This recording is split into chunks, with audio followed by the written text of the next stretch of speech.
आलीदेखि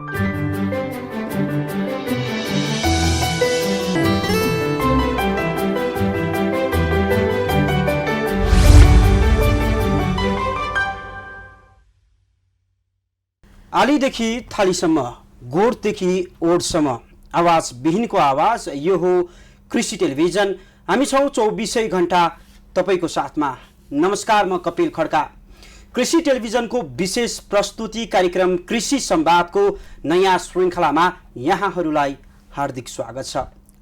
कृषि संवादमा हामी कृषिभित्रका भित्री कुरा खोताल्ने मात्रै गर्दैनौँ, समाधानका उपायको विषयमा पनि गन्थन गर्ने गर्छौँ।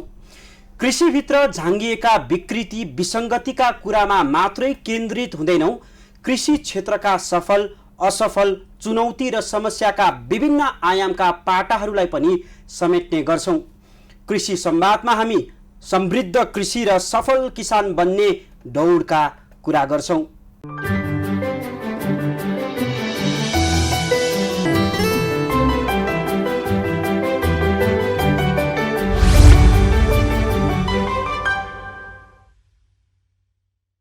आज हामी नेपालको कृषि क्षेत्रमा रहेका विभिन्न समस्या र समाधानका उपायहरूमा रहेर विशेष कुराकानी गर्न गइरहेका छौँ। किसानलाई टटकारो रूपमा आवश्यक रहेको रासायनिक मलदेखि बिउ बिजन, सिँचाइ, प्रविधि र बजारीकरणका सम्मका विषयलाई समेट्नेछौँ।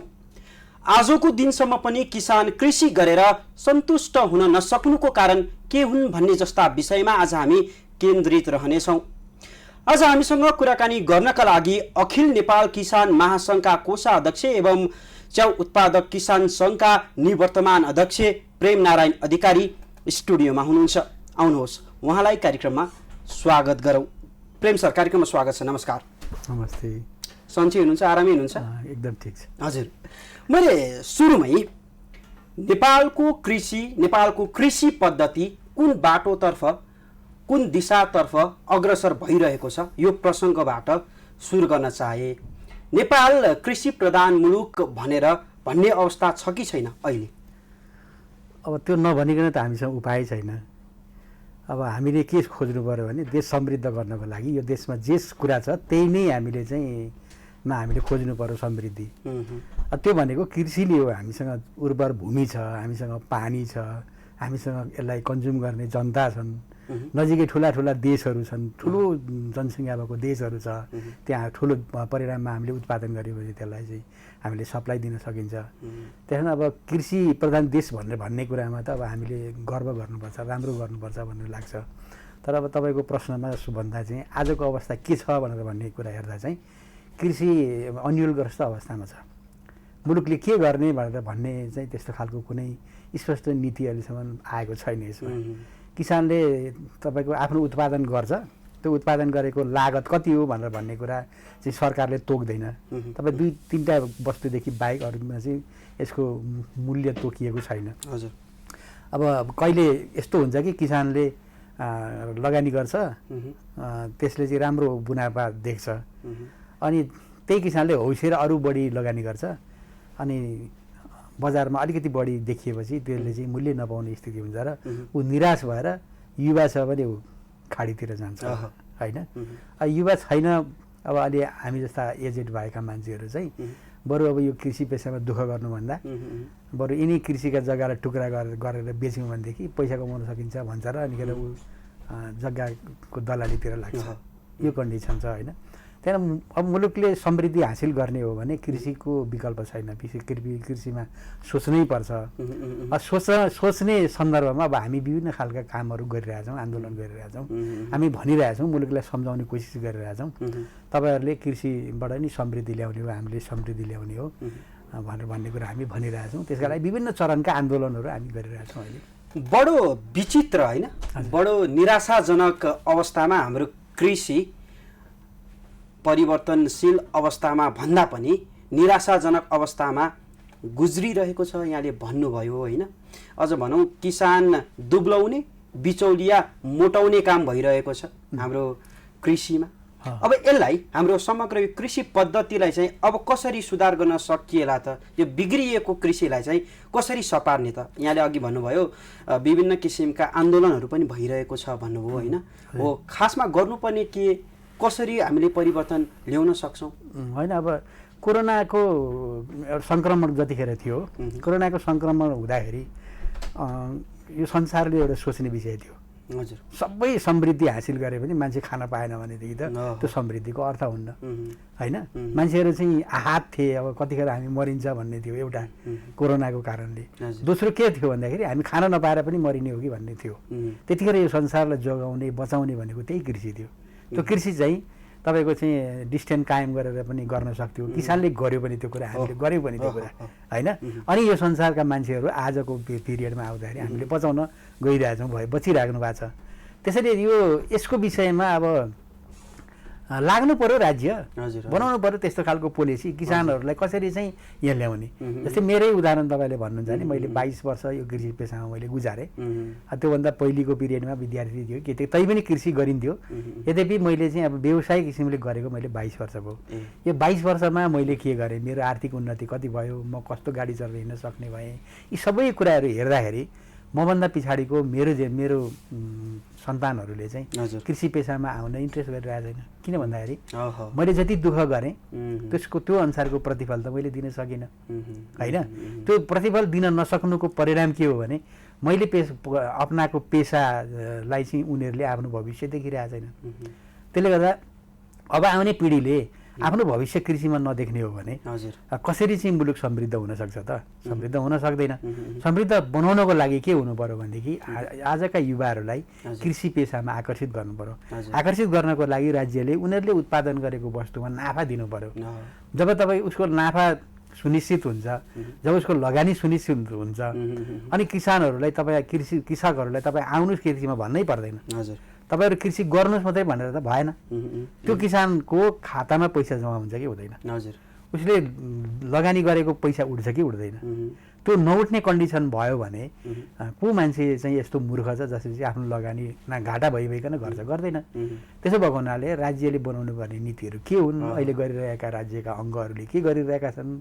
अब यहाँ तपाईँको अनुदानका कुराहरू आइरहेछन्। अनुदानमा जाउँला, त्यो पाटोमा पनि जाउँला। अनुदान साँच्चीकै कृषिमा चाहिँ सफल एउटा आयोजना हो कि होइन, कार्यक्रम हो कि होइन भन्ने विषय पनि छन् होइन। साँच्चीकै अनुदान सदुपयोग भइरहेको छ कि दुरुपयोग भइरहेको छ, यो विषयमा पनि म आउँला। जस्तो यहाँले भन्नुभयो अब हाम्रा भावी पिँढीहरू चाहिँ कृषिमा आकर्षित हुनेवाला छैनन्। अब अहिले जबसम्म सरकारले कृषिलाई एउटा सम्मानित पेसाको रूपमा स्थापना गर्दैन तबसम्म अब युवाहरू कृषिमा आउनेवाला छैनन्, गाह्रो छ यहाँले भन्नुभयो। हो, भएका किसानहरूलाई संरक्षण गर्न, किसानका हक अधिकारलाई चाहिँ टिवा पुर्याउनको लागि चाहिँ विभिन्न चरणमा, अझ भनौँ कृषिलाई सम्मानित पेसाको रूपमा परिणत गर्नको लागि चाहिँ विभिन्न चरणमा विभिन्न किसिमका आन्दोलनहरू पनि भएका छन्। क्रमशः हामीले हेर्ने हो भने होइन, समयक्रमलाई पल्टाउने हो भने विभिन्न किसिमका आन्दोलनहरू किसानका नाममा भएका छन्। तर ती आन्दोलनले खासै परिणाम ल्याएको, प्रतिफल ल्याएको चाहिँ देखिँदैन। किसानको अवस्था जहाँको त्यही नै छ। ती आन्दोलन गर्ने नेताहरू मात्र मोटाएको देखिन्छ नि। यो परिदृश्य चाहिँ कसरी हेर्नु भएको छ? यो साँचो हो या के भन्नुहुन्छ? अब यसलाई यसरी त नभनौँ होइन। नेताहरू म पनि यसको एउटा चाहिँ लिडरकै रूपमा म अहिले स्थापित हो। तपाईँ महासङ्घमा पनि हुनुहुन्छ। महासङ्घको म कोषाध्यक्षको रूपमा काम गरिरहेको छु। अब म आफू व्यवसायमा पनि छु होइन। हामी राति 2 बजी उठेर, तपाईँ आफै किसान पनि भइरहेको छु। त्यसले गर्दा सबै मान्छेलाई एउटै तुलोमा हाल्न त मिल्दैन होइन। यद्यपि हामीले चाहिँ अब किसानलाई हामीले बुझाउन सकिरहेको छैन होइन। किसानहरू निराशाजनक अवस्थामा छन्। अब केही पनि हुन सक्दैन भनेर आइराख्नु भएको छैन। मैले तपाईँलाई एउटा कुरा म भन्न चाहन्छु, DY28 भन्ने धानको बिउबाट काठमाडौँ उपत्यकामा धान फलेन। 7,798 रोपनी जग्गामा धान फलेन। धान नफलिसकेपछि हामीले यहाँका किसानहरूलाई के भन्यौँ भने तपाईँहरूको धान फलेन, तपाईँहरूको जान छोराछोरी भोकै रहने स्थिति भयो, अथवा राज्यलाई एउटा ठुलो उत्पादनबाट चाहिँ राज्य पनि विमुख हुनुपर्ने स्थिति भयो। यो चाहिँ न राज्यको लागि राम्रो भयो, न चाहिँ एउटा उत्पादन गर्ने किसानको लागि राम्रो भयो। यो दुइटै कुरा राम्रो भएन। त्यहाँ तपाईँहरूको पक्षमा हामी लाग्छौँ, तपाईँहरूको पक्षमा हामी आन्दोलन गर्छौँ। तपाईँहरूले चाहिँ हामीलाई मद्दत गर्नुहोस्, हामी तपाईँका मुद्दा लिएर सडकमा आउँछौँ भनेर हामीले भन्यौँ होइन। हामीले कोसिस गऱ्यौँ, दुईचोटि हामीले काठमाडौँको माइती घर मण्डलमा हामीले यसको विरुद्धमा आन्दोलन गऱ्यौँ। तर किसानहरूको उपस्थिति एकदमै कम पाइएको छ। थोरै मात्रामा किसानहरू आउनुभयो, जसको लागि हामी आन्दोलन गरिरहेका छौँ। म त च्याउ उत्पादन गर्ने किसान हो, तर एउटा उत्पादक किसान भएको नाताले अर्को उत्पादक गर्ने किसानहरूको मर्म हामीले बुझ्छौँ। त्यहाँ लगानीको कुरा हामी बुझ्छौँ, श्रमको कुरा हामी बुझ्छौँ होइन, समयको कुरा हामी बुझ्छौँ। यी सबै कुरा बुझेको हुनाले मैले च्याउमा भएका समस्या जस्तै धान उत्पादनमा भएका समस्या हुन्, त्यस कारण तपाईँहरू आउनुपर्छ भनेर हामीले भन्यौँ। त्यहाँनिर चाहिँ किसानको उपस्थिति एकदमै कम देखियो। परिणाममा त के भयो भने परिणाम के भयो भन्दाखेरि नेपाल सरकारले त्यो कम्पनी काष्ठमण्डप ट्रेड पोइन्ट भन्ने कम्पनीलाई कारबाही गर्यो। कारबाही उसलाई चाहिँ त्यो बिउ ल्याउन नदिने भयो। नेपालमा त्यो प्रतिबन्ध भयो। प्रतिबन्ध त भयो, त्यो कम्पनी खारेज पनि भयो, तर किसानले त केही पनि पाएन। त्यो कम्पनीवालाले करिब तपाईँ चाहिँ 79,000 केजी तपाईँ हिसाब गर्नुहोस्, 500 रुपियाँ केजीमा नाफा गरेको छ। त्यति ठुलो परिणाममा उसले नाफा गर्दाखेरि त्यो किसानको क्षतिपूर्ति दिन्छु भनेको क्षतिपूर्ति दिएको भयो भने पनि उसको कम्पनी पनि बच्थ्यो र किसानले केही राहत पाउँथे। न त्यो निजी कम्पनीलाई राज्यले तिराउन सक्यो, न त ती किसानहरूलाई राज्यले तपाईँको चाहिँ क्षतिपूर्ति दिन सक्यो। हामीले राज्यलाई भन्यौँ, यो ध्यानाकर्षण गरायौँ। हामी मन्त्रीकोमा गयौँ, मन्त्रीले भेट्न महाभारत भयो। मन्त्रीले हामीलाई भेट दिनु भएन। हामीले गेट पनि त्यो ज्ञापन पत्र हामीले बुझाउनु पर्यो, तर ध्यानाकर्षण त हामीले गरायौँ। पत्रकार सम्मेलन गऱ्यौँ यसको विषयमा चाहिँ राज्यलाई ध्यानाकर्षण गराउनको लागि होइन। तर राज्यले ती किसानहरूलाई न्याय दिने गरे। राज्यको लागि कुनै ठुलो कुरा थिएन त्यो होइन, राज्यलाई कुनै ठुलो कुरो थिएन, तर राज्यले ती किसानलाई न्याय दिएन। यसमा चाहिँ अब हामी के भने हामी अब क्षमा चाहन्छौँ भन्ने हो कि त्यो किसानसँग अथवा राज्यले न्याय दिन सकेन होइन। हाम्रा नीति नियम, हाम्रा ऐन पनि किसानमुखी भन्दा अझ व्यवसायीलाई प्रोत्साहन गर्ने नीतिको कारणले गर्दाखेरि पनि किसानले चाहिँ न्याय नपाएका हुन् कि भन्न सकिन्छ। उनले त त्यही बिउमा करोडौँ पैसा कमायो त्यो मान्छेले होइन। एकैचोटिमा उसले ठुलो परिणाममा पैसा कमायो। उसले यो कम्पनी बन्द भएर के हुनुहुन्छ र केही पनि हुन सक्दैन। यदि त्यही ठाउँमा राज्य चाहिँ किसानप्रति उत्तरदायी थियो भने त्यो मान्छेलाई कारबाही गर्नु पर्थ्यो, जेल हाल्नु पर्थ्यो, त्यो चाहिँ क्षतिपूर्ति तिराउनु पर्थ्यो। कहाँ छ त आज राज्य होइन? किसानप्रति उत्तरदायी छ त राज्य? त्यो एउटा किसानले माइतीघर मण्डलमा कालो झन्डा देखायो भने त्यसलाई सम्बोधन गर्नुपर्ने ठाउँमा हामीले त बालासहित किसानहरूलाई लिएका थियौँ त्यहाँनिर होइन। त्यसकारण राज्य त अब किसानहरूको लागि राज्य विहीन छ हामी भन्छौँ। हो, मैले त्यही भएर किसानका आन्दोलनहरू चाहिँ उपलब्धिमुखी भएनन्। ध्यानाकर्षण त यहाँले गराउनु भएको छ, विरोधका कार्यक्रम, सङ्घर्षका कार्यक्रमहरू पनि भइरहन्छन्, तर अन्ततगत चाहिँ फेरि जस्ताको त्यस्तै उही ठाउँमा आएर रुमलिनुपर्ने अवस्था छ होइन।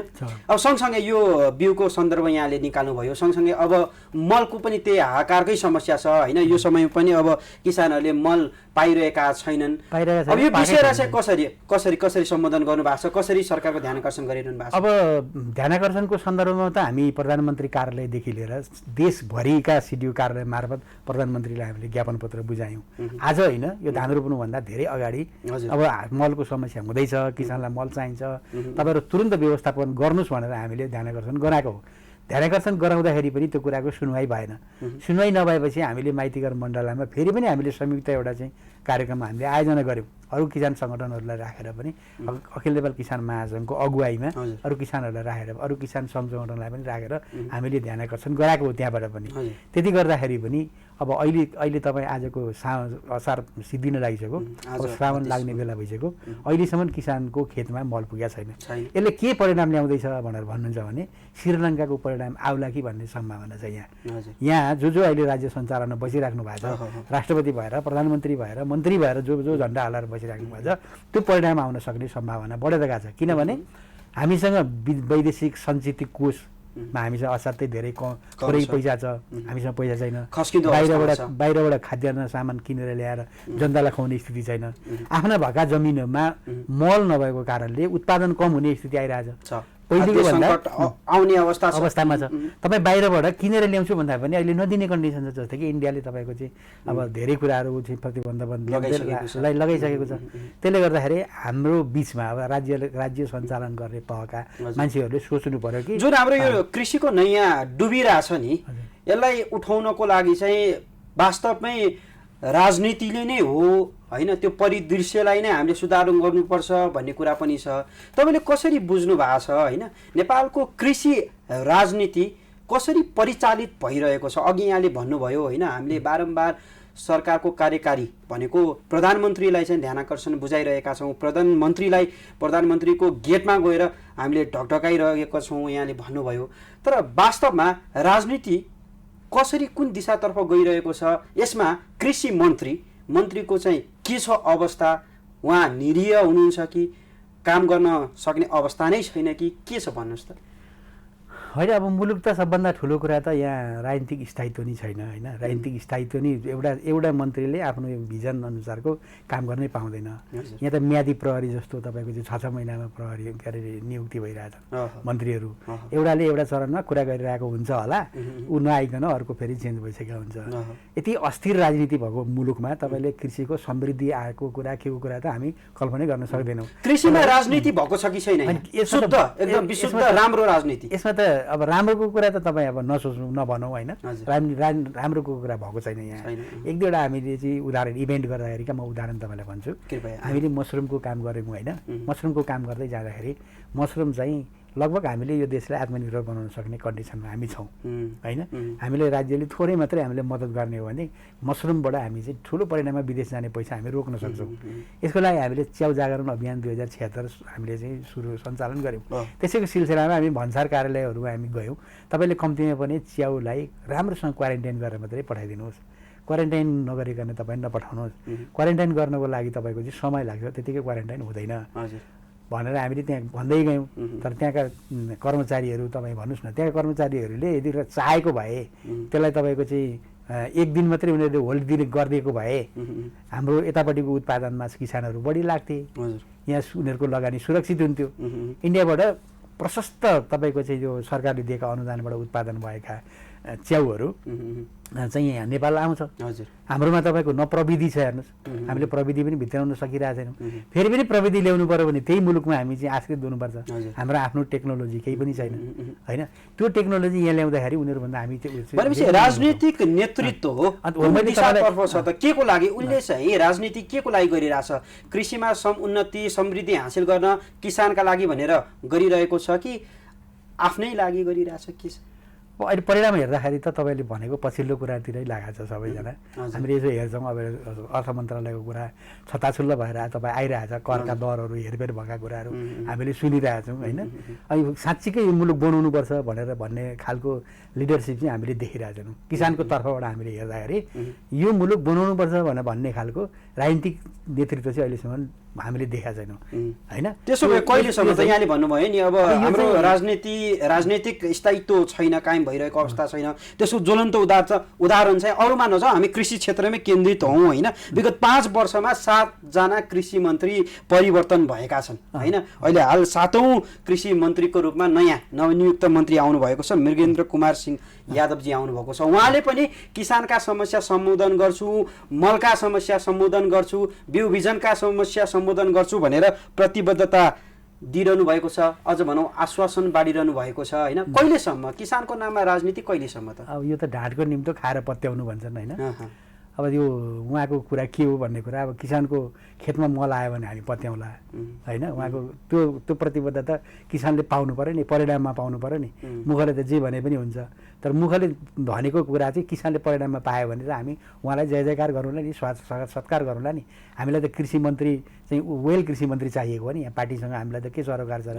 हामी उत्पादन गर्ने किसानहरूलाई होइन कृषि मन्त्रीले चाहिँ जोसुकै पार्टीको आए पनि हुन्छ। हामीलाई परिदृश्यले के देखिरहेछ भन्दाखेरि अहिलेको कुनै पनि पार्टीको तपाईँ भन्नुहोस्, नेपाली काङ्ग्रेसको किसान सङ्घ छ, माओवादीको किसान सङ्घ छ, हामी पनि कुनै पार्टीसँग आबद्ध छौँ। नेकपा एमालेको भातृ सङ्गठन हो अखिल नेपाल किसान महासङ्घ, यहाँ हामी छौँ होइन। हामी सबै छौँ, यहाँ नभएको कुरा छैन। हामीले के गरिरहेका छौँ त्यो कुरा चाहिँ तपाईँले हेर्नुपर्छ, तपाईँहरू जस्तो पत्रकारहरूले हेर्नुपर्छ। हामी चाहिँ किसानका मुद्दालाई राख्दाखेरि हामी 76मा आफ्नो सरकार हुँदाखेरि पनि हामी किसानका मुद्दालाई लिएर हामी सडकमा आएको छौँ। देश पूर्व मेचीदेखि पश्चिम महाकालीसम्म हामीले च्याउ जागरण अभियान सञ्चालन गऱ्यौँ। त्यो किसान आन्दोलनको एउटा हिस्सा थियो।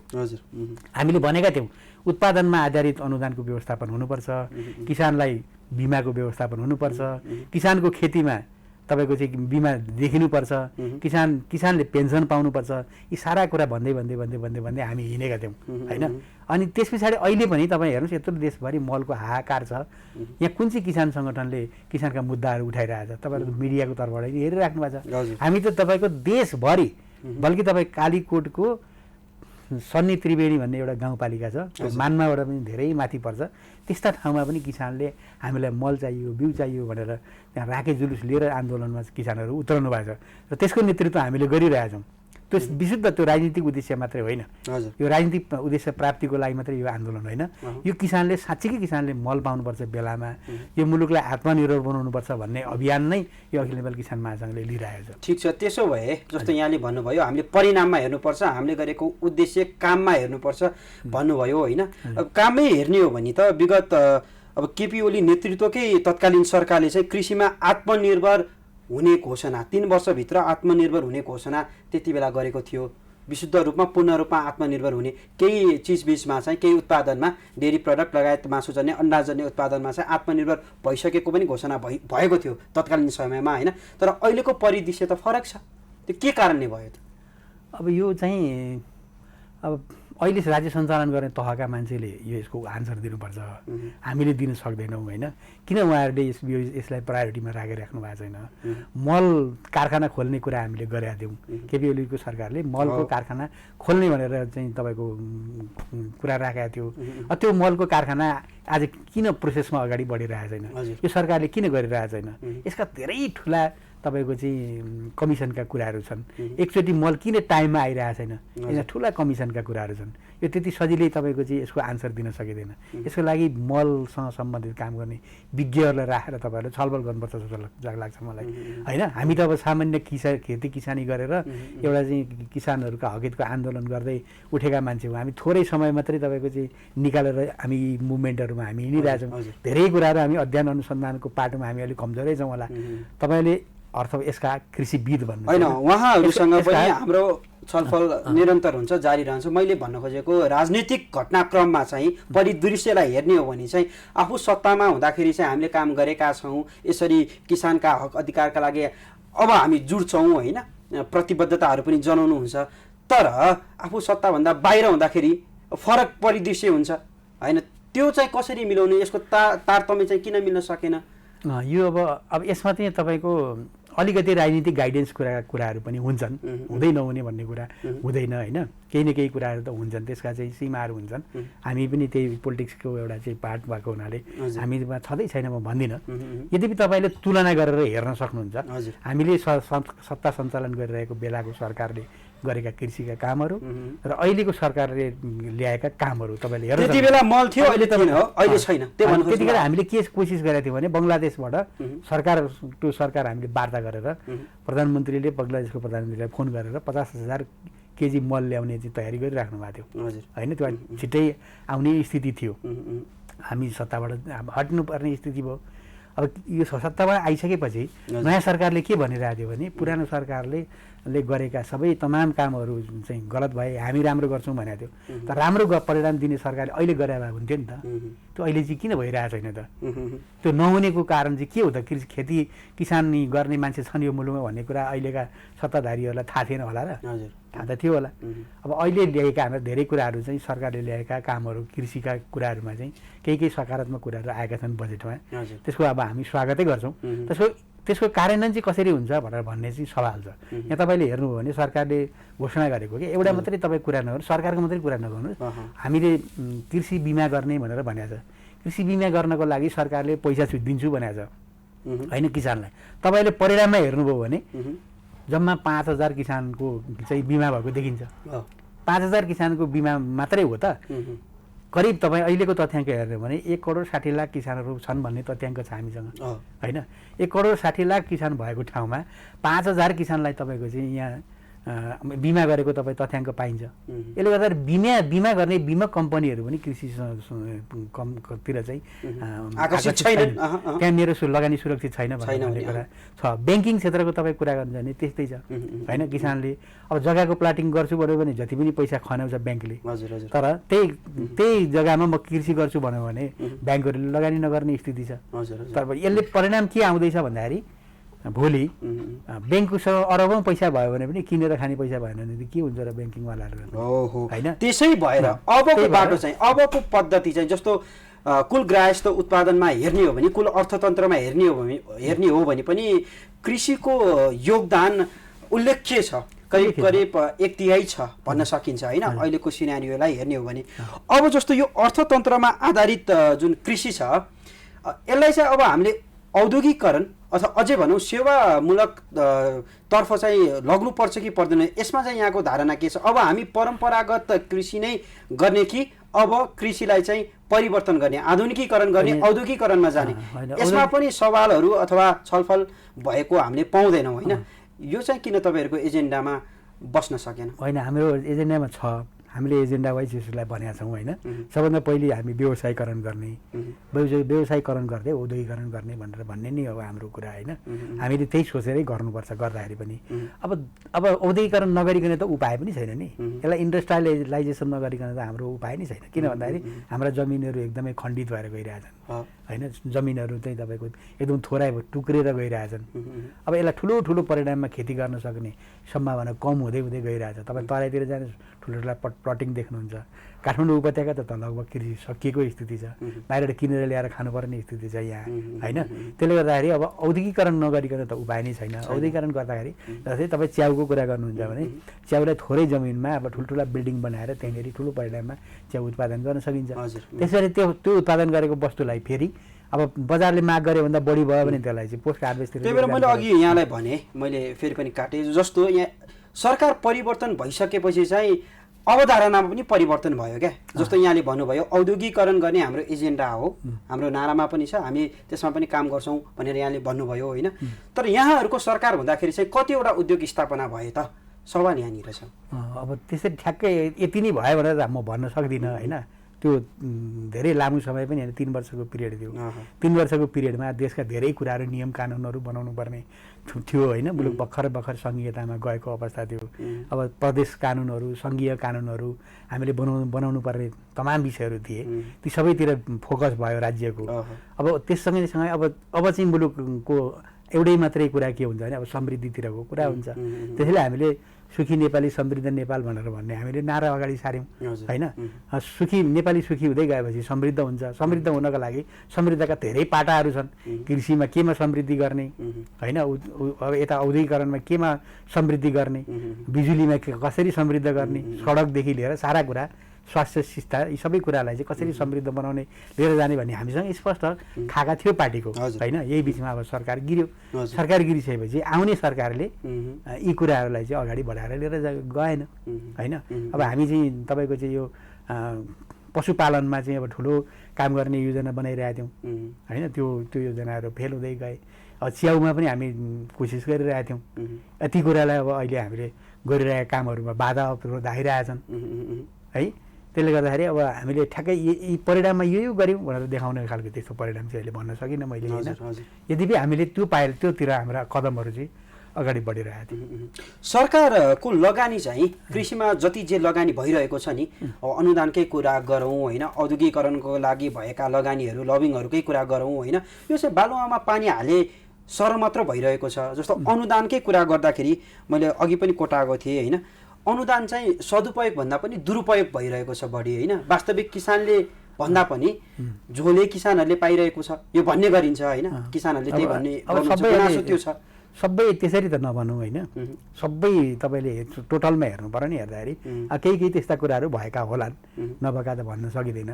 तर भएका पनि के भएको छन् भने त्यसले चाहिँ किसानहरूलाई अझ बढी समृद्ध बनाउनु पर्ने ठाउँमा अझ त्यसलाई समस्यामा देखिरहेको छ। यो पनि कुन समयमा, अहिले तत्कालीन समयमा कि अगाडिको समयमा? सबै बेलामा तपाईँले चाहिँ यो झन् ठुलो समस्या देखिरहेको छु मैले। कति किसानहरूले ठुलै परिणाममा ल्याएको अनुदानलाई चाहिँ बिस्तारै त्यो सबभन्दा पहिले सुरु सरकारले के भन्छ भने 50% तिमी लगानी गर भन्छ होइन। 50% लगानी गर भनेर भनेपछि उसँग 50% हुँदैन। अनि भएको जग्गा जमिन सबै धितो ब्याङ्कमा राख्दैन, उसले त्यहाँ कन्स्ट्रक्सनमा लगानी गर्छ। अनि बल्ल त्यसले त्यो 50% काम सिध्याएपछि सरकारले दिन्छ होइन। अनि त्यो 50% सरकारले दिन्छ। त्यति जेलसम्ममा त्यो उसले चाहिँ ब्याङ्कको ब्याज तिर्न नसकेर के भएर नभएर तपाईँको जग्गा लिलामी भएको कुरा घटना पनि मैले देखिरहेको छु होइन। यसले गर्दा हामीले चाहिँ अब हाम्रो अब के हुनुपर्छ जस्तो मलाई लाग्छ भने अब किसानलाई चाहिएको के हो त्यो कुरा बनाइदिने सरकारले। के चाहिएको? तपाईँ किसान हुनुहुन्छ, कस्तो किसिमको अनुदान चाहिएको त भन्नुहोस् त? मलाई कस्तो मोडालिटी हुनु पर्यो? मलाई चाहिएको जस्तै बटम मसरुम फलाउन सक्छु भने बटम मसरुम फलाउनको लागि चाहिने तपाईँको चाहिँ यार्ड बनाइदिनु पर्यो मलाई सरकारले। एउटा यार्ड बनाइदिनुहोस् न, त्यो इन्भाइरोमेन्ट भएको एउटा चाहिँ टनल हामीलाई निर्माण गरिदियो भनेदेखि हामी बाँकी कुरा त मलसल बनाउने कुरा त हामी गर्न सक्छौँ होइन। प्रविधिमा हो क्या अब सरकारले दिने भनेको, प्रविधिमा दिनु पर्यो। अब त्यो अर्को चाहिँ अब के हुनु पऱ्यो भने उत्पादनलाई पनि आधार मानेर सरकारले अनुदान दिनु पर्यो। जसले जे उत्पादन गर्छ त्यसमा अनुदान दिने व्यवस्था गर्नु पर्यो। त्यसो भयो भने यहाँ तपाईँको चाहिँ अब ट्र्याक्टर बाँडिरहेको देखिन्छ। कति तपाईँ अहिले पनि यहाँ हाम्रै वरिपरि हामी देख्छौँ, यहाँ त तपाईँको बिचौलियाहरूको एउटा टिम छ।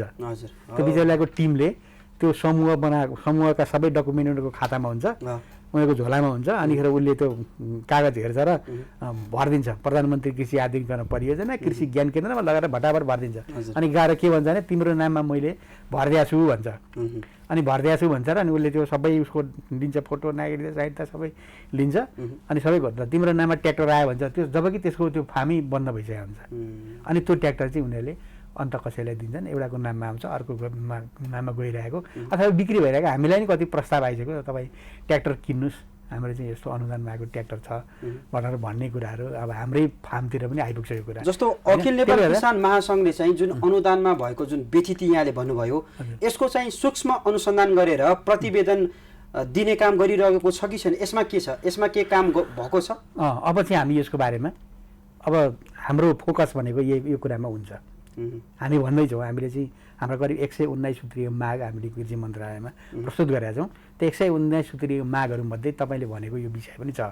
कहाँ अनियमितता भएको छ? प्रधानमन्त्री कृषि आधुनिकीकरण परियोजनाको लागि निकालिएका गाडी अहिले बालुवा सिमेन्ट बोकिरहेको हामीले भेट्छौँ होइन। त्योभन्दा दुरुपयोग के हुनसक्छ त? मैले आफ्नो सङ्गठनभित्र आबद्ध भएका किसानलाई अनुदान गइरहेको छ भनी चाहिँ चुप लाग्ने होइन, त्यस्तो हुन्न। त्यो हुँदैन। त्यस्तो कुराको चाहिँ हाम्रो मान्छेले गलत गरे भनेदेखि हाम्रो मान्छेलाई बचाउनुपर्छ भनेर भन्ने कुरा हुन्न। यो चाहिँ इथिक्सले पनि हामीलाई दिँदैन। हामीले किनभने यो मुलुकलाई समृद्ध बनाउने दायित्व हाम्रो पनि हो नि त। हाम्रो दायित्व भएको हुनाले यो दायित्वभित्र पर्ने हाम्रैभित्र पनि त्यस्ता खालका गलत खालका काम गर्ने मान्छे छन् भने हामीले उनीहरूलाई चाहिँ छुट दिनुपर्छ भन्ने छैन। कारबाहीको दायरामा आउनुपर्छ। यदि मैले त्यो कुरा गरेको छु भने म पनि कारबाहीको दायरामा आउनुपर्छ। किनभने राज्यले लगानी गरेको किन भन्दाखेरि यो देशले समृद्ध बनाउनको लागि, आत्मनिर्भर अर्थतन्त्र निर्माण गर्नको लागि। अनि त्यसलाई दुरुपयोग गर्न पाइन्छ त? त्यसको दुरुपयोग गर्न पाइँदैन। त्यो दुरुपयोग गर्ने अधिकार कसैलाई पनि छुट हुँदैन। हजुर हुन्छ। अब लगभग हामी कार्यक्रमको अन्तिममा पनि छौँ। अब हामीले पहिलादेखि नै सुरुदेखि नै नेपाल कृषि प्रधान मुलुक हो भनेर सुरु गरेका थियौँ होइन। अब नि कृषि प्रधान मुलुकमा चाहिँ आयातको तथ्याङ्क हेर्ने हो भने भयावह अवस्थामा छ। आयात प्रतिस्थापन र निर्यात प्रवर्धन गर्ने हरेक सरकारको एजेन्डा पनि हुन्छ होइन। उहाँहरूले मुख्यतया आयातलाई अब प्रतिस्थापन गरेर निर्यातलाई प्रवर्धन गर्ने भन्ने कुरा गर्नुहुन्छ, तर वास्तवमा चाहिँ त्यो हुँदैन होइन। के हो? आकाशको फल आँखा तरी मर भने जस्तै हो। आयात प्रतिस्थापन गर्ने, निर्यात प्रवर्धन गर्ने कुरा कसरी गर्न सकिन्छ? होइन, अब निराश हो त भएर हुँदैन यस्तो कुरामा होइन। हामी निराश भएर कहाँ जाने त? अब मेरो अर्को देश राम्रो छ भनेर हामी अर्को देशमा गएर सेटल हुन पनि सक्दैनौँ। यो मुलुक चाहिँ पुर्खाले चाहिँ आफ्नो रगतले सिन्चेर ल्याएको मुलुक हो यो होइन। यस्तो समृद्ध मुलुक छ, तपाईँ कहीँ पनि तपाईँले पाउनुहुन्न। यस्तो खालको डाइभर्सिटी भएको हावापानी भएको मुलुक पाउनुहुन्न होइन। यहाँ सुन्तला फलाउन सकिन्छ, आँप फलाउन सकिन्छ, हामीलाई चाहिने हर कुराहरू हामीले यहाँ फलाउन सकिन्छ। अनि यो यस्तो उर्वर भूमिलाई चाहिँ हामीले समृद्ध बनाउन नसक्ने भन्ने त प्रश्नै छैन। मात्रै यहाँ के छ, के कुरा छ भनेदेखि राज्यले फोकस चाहिँ दिनु पऱ्यो कि यो कुरालाई लिएर म अगाडि बढ्छु भन्नु पऱ्यो होइन। के कुरालाई फोकस गर्ने भनेर भन्ने कुरा हुनु पर्यो। त्यो फोकसिङ पोइन्टमा कृषि पर्यो भने अगाडि बढिहाल्छ नि, नबढ्ने भन्ने प्रश्नै छैन। तपाईँ हेर्नुहोस्, म अस्ति भर्खरै जाजरकोटको एउटा चाहिँ भेरे भन्ने गाउँमा गएर आएको थिएँ। त्यहाँ त्यस्तो टाढाको ठाउँमा किसानले काम गरिरहेछन्, यति धेरै काम गरिरहेछन् कि एकजना मान्छेले बिरुवा बनाउनु रोपिराख्नु भएको छ, त्यहाँ तपाईँको चाहिँ कस्तो राम्रो फलफुलहरू फलाइराख्नु भएको छ। त्यहाँ स्याउ हुन्छ, हेर्नुहोस् है, त्यो स्याउ तपाईँको चाहिँ त्यहाँका मान्छेहरू स्याउ खेती गर्नको लागि तपाईँको इन्डिया जान्छन् होइन, त्यही मौसम छ त्यहाँनिर। अनि त्यहीँको किसानलाई सबै त्यो बारेमा थाहा छ, स्याउ कसरी फलाउने, के गर्ने, कस्तो खालको रोग लाग्छ, के लाग्छ, सबै कुरा उनीहरूलाई थाहा छ। तर त्यहाँनिर चाहिँ सरकारको दृष्टिकोण त्यहाँ पुगेको छैन। त्यही स्याउ उनीहरूले त्यहाँ फलाउन सक्छन्। अनि त्यहाँनिर चाहिँ फोकसिङ पोइन्ट चाहिँ हुनु पऱ्यो नि त। त्यहाँको नगरपालिकाले फोकस गर्नु पऱ्यो, स्याउ रोप्दाखेरि के हुन्छ भनेर भन्ने थाहा पाउनु पऱ्यो होइन। त्यत्रो परिणाममा यहाँ स्याउ आउँछ, इन्डियाबाट चाइनाबाट स्याउ आउँछ।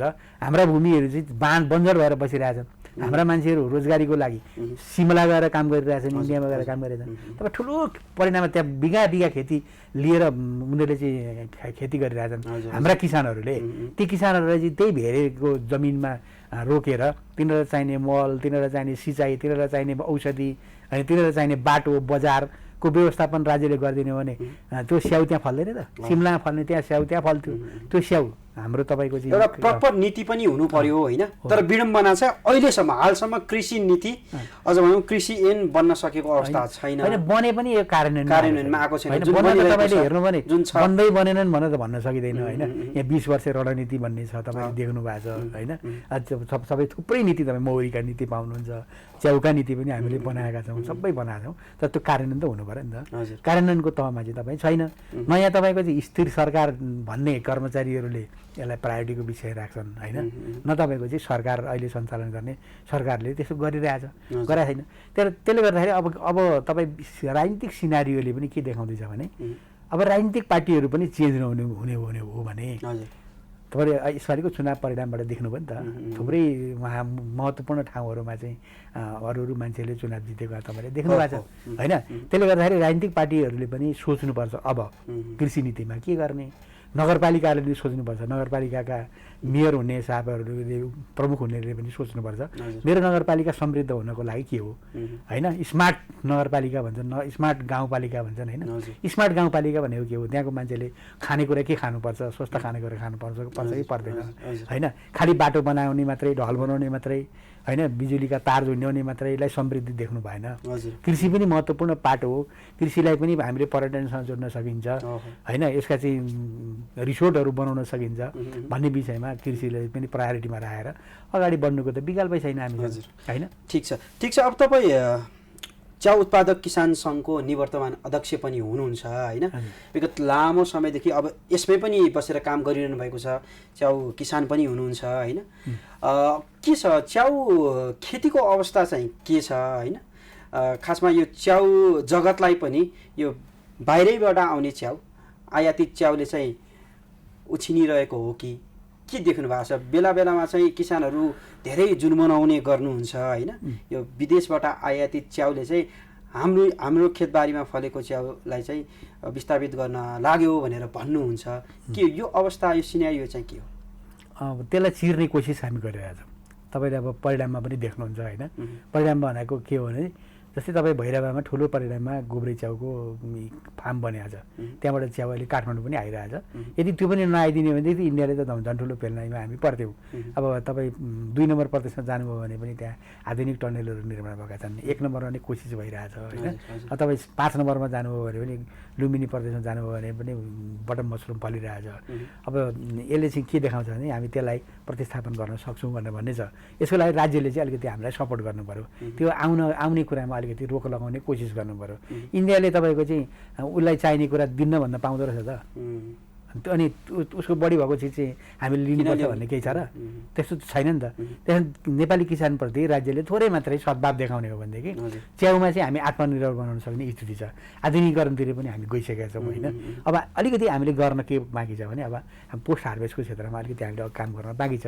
त्यतातिर पनि हामी सोच बनाइरहेछौँ। हाम्रो अहिले नयाँ आउने एसोसिएसनका साथीहरूले पनि त्यो विषयमा छलफल गरिरहेको, मलाई पनि छलफलमा बोलाइरहनु भएको छ। त्यतातिर पनि जाँदै हुनुहुन्छ। अब तपाईँ मसरुमको क्यानिङ नै सुरु भएको छ। धनगढीमा मसरुम क्यानिङ हुन्छ त्यहाँनिर होइन, अचारहरू बनाउन सुरु गरेको छ। तपाईँ 5 नम्बरमा सबल नेपाल भन्ने छ, तपाईँ त्यहाँ हेर्नुभयो भने उहाँहरूले चाहिँ मसरुमका विभिन्न आइटमहरू बनाउनु भएको छ, बजारमा ल्याउनु भएको छ होइन। त्यसले गर्न यदि खोज्यो भनेदेखि तपाईँले चाहिँ गर्न सक्नुहुन्छ भन्ने सिनारियो त मसरुमले पनि देखाएको छ नि त होइन। अब तपाईँ यहाँ अब जस्तै तपाईँ भन्नुहोस् यो मौरीको विषयमा अहिले चाहिँ ठुलो एउटा चाहिँ यहाँनिर मौरी किसानहरू समस्यामा देखिया छन् है। त्यो देखिएको भनेको के हो भनेदेखि त्यो एउटा चाहिँ केमिकलबाट युक्त मह 400 रुपियाँ लिटरमा बिक्री भएको देखेपछि लेभल नभएको मह चाहिँ अहिले बजारमा बिक्री हुन कम भएको छ। मौरी किसान साथीहरूसँग मेरो छलफल हुँदाखेरि उहाँले मलाई भन्नुभएको छ लेभलिङ गर्नुपर्ने भयो, हाम्रो त बर्बाद भयो, हाम्रो त लेभल नगरेको मह त बिक्री हुन्छ छोड्यो, त्यहाँ चाहिँ त्यो रासायनयुक्त महले चाहिँ हामीलाई समस्या पारो भनेर भन्ने कुरा गरिराख्नु भएको थियो होइन। त्यसले गर्दाखेरि अब किसानहरू पनि औद्योगिकरण गर्नुपर्छ, यसको लेबलिङ गरेर जानुपर्छ, ब्रान्ड बनाउनुपर्छ भनेर लागिराख्नु भएको छ। मसरुम एसोसिएसन पनि त्यही ढङ्गले लागिरहेछ। अब अखिल नेपाल किसान महासङ्घले त यी तमाम मुद्दालाई उठाएर सम्बोधन गरिरहेको छ, गरिरहेछ। अब हामी जस्तो च्याउमा चाहिँ विभिन्न समस्याहरू यथावत छन्, त्यो आइरहन्छन्, त्यो समाधानको पाटो पनि होला। तर बिउ उत्पादनमा चाहिँ हामी एकदमै कमजोर छौँ। बिउकै कारणले गर्दाखेरि चाहिँ किसानहरू घाटामा पनि गइरहेका छन् भन्ने कुरा आउँछ। यसलाई चाहिँ कसरी सम्बोधन गर्न सकिएला? किन चाहिँ बिउमा चाहिँ हामी गुणस्तर कायम गर्न सकिरहेका छैनौँ? यो चाहिँ अब अलिकति तपाईँहरूले अलि नबुझेको हो यो होइन। तपाईँहरूले पनि यसमा बुझ्नु जरुरी छ। हामीले भनिरहेको, हाम्रा साथीहरूले भनिरहेको कुरा के हो भन्दाखेरि हाम्रो देशमा 1150 प्रजातिका च्याउहरू छन्। ती 1150 प्रजातिका च्याउहरूमध्ये 65 प्रजातिका च्याउहरू चाहिँ खान योग्य छन्। त्यहाँ भर्खरै तपाईँ म अस्ति गएको ठाउँको मैले भने नि, त्यहाँ बेरिल्याउ भन्ने एउटा च्याउ छ है। त्यो बेरिल्याउ भन्ने च्याउ चाहिँ सिताकेकै एउटा प्रजाति हो, सिताके नै हो। तर हामीले अहिले सिताके चाहिँ जापानको कल्चर हामीले प्रयोग गरिरहेछौँ होइन। ठुलो अहिले सानो परिणाममा आएको छ, उसले चाहिँ कपिराइटको चाहिँ मुद्दा हालेको छैन हामीलाई होइन। ठुलो परिणाममा हामीले उत्पादन गर्ने हो भने त उसले त तपाईँको दावा गर्छ नि, गर्छ हो। त्यो विषयमा चाहिँ प्रयोजन छ उनीहरूसँग। त्यो भएको हुनाले हामीले के भनिरहेको भन्दाखेरि 1150 प्रजातिका च्याउहरू मध्ये खान योग्य च्याउहरूको चाहिँ कल्चर डेभलप गरौँ र पेटेन्ट राइट कायम गरेर हामीले चाहिँ हाम्रै उत्पादन गरौँ। यहीँनिर सिताके च्याउ पाइन्छ, यहीँ कन्ने च्याउ पाइन्छ। स्थानीय च्याउको त एउटा ठाउँ छ जुन लोकप्रिय छन्, जुन आम उपभोक्ताले सेवन गरिरहेका छन्। ती च्याउमा पनि बिउको समस्याहरू छन् नि त होइन। त्यसमा त ठिक छ, अध्ययन अनुसन्धानको पाटो होला होइन। जुन चाहिँ लोकप्रिय छ त्यो च्याउमा चाहिँ किन काम हुन सकेन? यिनै हुन् लोकप्रिय भनेको, यही सिताके च्याउ, कन्ने च्याउ, गोब्रे च्याउ, यिनीहरू नै हो लोकप्रिय भनेको। अझ बढी भनौँ कन्ने गोब्रेमा अझ बढी मान्छेहरू उपभोग गरिरहेका छन्। यिनीहरू चाहिँ सजिलैसँग मान्छेहरू एडजस्ट छन् होइन, सजिलै उनीहरूले कन्ज्युम गर्छन् यसलाई। यसका बिउहरू पनि हामीले चाहिँ हाम्रो देशकै प्रोडक्ट चाहिँ हामीले गर्न सकिरहेको छैन। यो चाहिँ राज्यले नै गर्नुपर्छ, किनभने अनुसन्धानको पाटोमा निजी क्षेत्र यति धेरै लाग्न सक्दैन। राज्यले यहाँ छ नि त, नार्क छ, नाट छ, के गरेर भएछ नि त। यत्र ठुला ठुला हामी वैज्ञानिक भन्छन्, हामी चाहिँ सुन्छौँ टेलिभिजनमा, हामी उहाँहरूको भाषण सुन्छौँ हामी होइन। उहाँहरूलाई कति टाइममा हामीले बोलाएर ल्याएका छौँ। तपाईँहरूले किन चाहिँ अनुसन्धानको पाटोमा भएको छैन? नेपाल सरकारको कुरो त्यही हो क्या। तपाईँले अघि पनि फेरि पनि मैले जोड्छु, सरकारले के गर्नु पर्यो भने ती अनुसन्धानकर्ताहरूलाई पर्याप्त बजेट दिनु पर्यो होइन। ल तपाईँहरू अनुसन्धान गरेर जानुहोस् जङ्गलमा भनेर पठाउनु पर्यो होइन। त्यहाँको स्थानीय सरकारले मेरो कुरा पनि भएको छ, त्यो बेरी ल्याउ भन्ने मैले तपाईँलाई एउटा च्याउको कुरा गरेँ, त्यो जाजरकोटमा पाइन्छ। त्यो च्याउको बारेमा अनुसन्धान गर्नको लागि ल मेयर साहब तपाईँ लाग्नु पऱ्यो भनेर मैले त्यहाँको मेयर साहबसँग कुरा गरेको छु होइन। अब उहाँले चाहिँ एउटा बजेट छुट्याएर यहाँबाट वैज्ञानिक लाने कुरा गर्नुभएको छ। मैले यहाँको वैज्ञानिकसँग पनि मैले कुरा गरेको छु। अनि त्यसको एउटा बाटोमा हामी अनुसन्धान गर्छौँ। यो चाहिँ मसरुम एसोसिएसनको तर्फबाट हाम्रो पहल हो, यसरी गरिरहेछौँ होइन। अब बाँकी म बिउै छैन भन्ने चाहिँ होइन, बाहिरबाट ल्याएर कल्चर ल्याएर भए पनि हाम्रो ल्याबको साथीहरूले पर्याप्त बिउ पुर्याउनु भएको छ। र त्यो चाहिँ एकदम गुणस्तरहीन छ भनेर पनि नभनौँ, गुणस्तरमा चाहिँ प्रश्न खडा हुन्छ बेला होइन। अब यो चाहिँ विभिन्न किसिमले च्याउहरू बिग्रिन्छन्, प्रविधि नजानेको कारणले बिग्रिन्छन्, राम्रो स्टिमिङ नभएको कारणले बिग्रिन्छन्, राम्रो मल प्रयोग नगरेको कारणले बिग्रिन्छन् होइन। बिउलाई नै मात्रै तपाईँको दोष दिन सकिँदैन, कसरी काम भएको छ भन्ने विषयले पनि यसलाई चाहिँ प्रायोरिटीमा राख्नुपर्छ। हजुर होइन। हुन्छ प्रेम सर, अन्तिममा के भन्न चाहनुहुन्छ? अब साँच्चीकै किसान खुसी हुनको लागि अघि मैले भने नि कृषिलाई चाहिँ सम्मानित पेसाको रूपमा परिणत गर्नको लागि चाहिँ कसरी सोच्नु पर्ला अन्तिममा। अब यहाँले आफैले भन्नुभयो युवाहरू चाहिँ अब आउनेवाला छैनन्, मेरै भावी पिँढीहरू पनि अब म कृषिमा आउँछन् जस्तो मलाई लाग्दैन, यहाँले आफैले भन्नुभयो होइन। हो तिनीहरूलाई चाहिँ अब कसरी चाहिँ कृषितर्फ कृषि गरौँ, कृषिमा पनि भविष्य छ है, उज्यालो भविष्य छ है, उज्जवल भविष्य छ है भन्नको लागि चाहिँ के गर्नु पर्ला अन्तिममा छोटो रूपमा बताइदिनुहोस्। अब त्यो चाहिँ अब राज्यको दायित्वभित्र पर्छ है। मैले अघि तपाईँलाई भने नि कम्तीमा पनि किसानले लगानी गरेको पैसा उसले उठ्नु पर्यो र उसको परिवार राम्रोसँग चल्नु पर्यो। आम मान्छेले बिताएको जिन्दगी त उसले बिचाउन पाउनु पर्यो। गाडी चढ्न सकेन भने मोटरसाइकलमा तेल हाल्ने पैसा त उसँग हुनु पर्यो। त्यो पनि ऋण गरेर हाल्न थाल्नु पर्यो भनेदेखि त आउँदैन मान्छे होइन। त्यस कारण यो वस्तुको मूल्य तोक्ने कुरामा चाहिँ यति मूल्यभन्दा तल किसानले मूल्य पायो भने चाहिँ त्यो कारबाहीको भागी बन्नुपर्छ भन्नु पर्यो होइन। धानमा तपाईँको चाहिँ मूल्य तोकिएको छ नि त, हो त्यस्तै च्याउमा हो भने च्याउमा पनि तोक्नु पर्यो, सुन्तलामा पनि सुन्तला पनि तोक्नु पर्यो, हरेक कुरामा तोक्नु पर्यो। कहिले तपाईँको त्यही तोकिएको मूल्य पनि पाउँदैनन् किसानले, विडम्बना छ त्यो। त्यसको लागि चाहिँ अब सम्पूर्ण देशभरिका आम किसानहरूलाई सङ्गठित भएर आफ्नो हक अधिकार स्थापित गर्नको लागि म आम किसानहरूलाई म आग्रह गर्न चाहन्छु। अखिल नेपाल किसान महासङ्घले मुद्दा उठाइरहेछ। अब किसानहरूले साथै दिनन् म भन्दिनँ। देशभरि तपाईँले हेर्नुभयो भने हाम्रो सामाजिक सञ्जाल तपाईँले हेर्नुभयो भनेदेखि देशभरि साथीहरू निस्किरहनु भएको छ। हिजै मात्रै पनि कञ्चनपुरमा हजारौँ सङ्ख्यामा किसानहरू उठ्नुभयो। मैले अघि तपाईँले भने कालीकोटमा त्यस्तै छ, झापामा तपाईँको चाहिँ किसानहरू लाग्नु भएको छ। देशभरि नै आन्दोलित हुनुहुन्छ किसानहरू, हुँदै नभएको होइन। तर जुन परिणाममा 1,60,00,000 किसानहरू भएको मुलुकमा आन्दोलन हुँदा त सत्ता परिवर्तन गर्न सकिन्छ नि, सकिँदैन र? सत्ता परिवर्तन गर्न सक्ने आन्दोलन किसानहरूले गर्न सक्छन्, भएको पनि छ हाम्रो देशमा, हुँदै नभएको होइन। हरेक आन्दोलनमा हरेक राजनीतिक परिवर्तनमा किसानहरूले नै मुख्य भूमिका निर्वाह गर्नुभएको छ। तर अब आफ्नो हक अधिकार स्थापित गर्ने कुरा मल त उसको अधिकारको कुरा हो नि। किसानले मल राज्यले दिने दायित्व हो भने किसानको अधिकारको कुरा हो। त्यो दायित्व पुरा गरेर सरकारले पुरा गरेन भनेदेखि अधिकार आफ्नो लिने अधिकार पाउनको लागि किसानहरूले सबै कुरा छोडेर आउनु पर्यो। मेरो बारी बिग्रियो मात्रै भनेको कारणले त भएन नि त। जब उहाँको बारीमा मात्रै बसेको कारणले धान फल्दैन भने त किसान आउनु पर्यो होइन। आफ्नो सारा भविष्य त्यहाँ छ भने किसान आउनुपर्छ। किसानले आफ्नो हक अधिकारको लागि सङ्घर्ष गर्नैपर्छ, लड्नुपर्छ।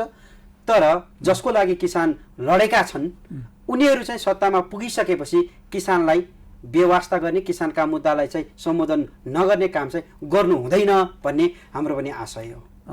ठिक हो, त्यो एकदम त्यो तपाईँको पनि आशय हो, आम किसानको पनि हो।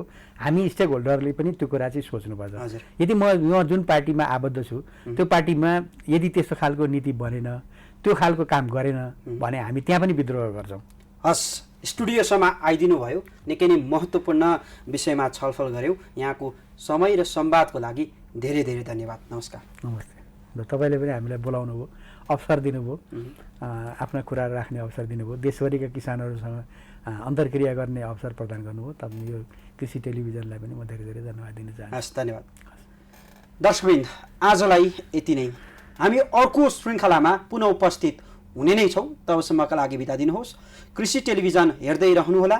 जय कृषि, जय किसान, समृद्ध कृषि हाम्रो अभियान।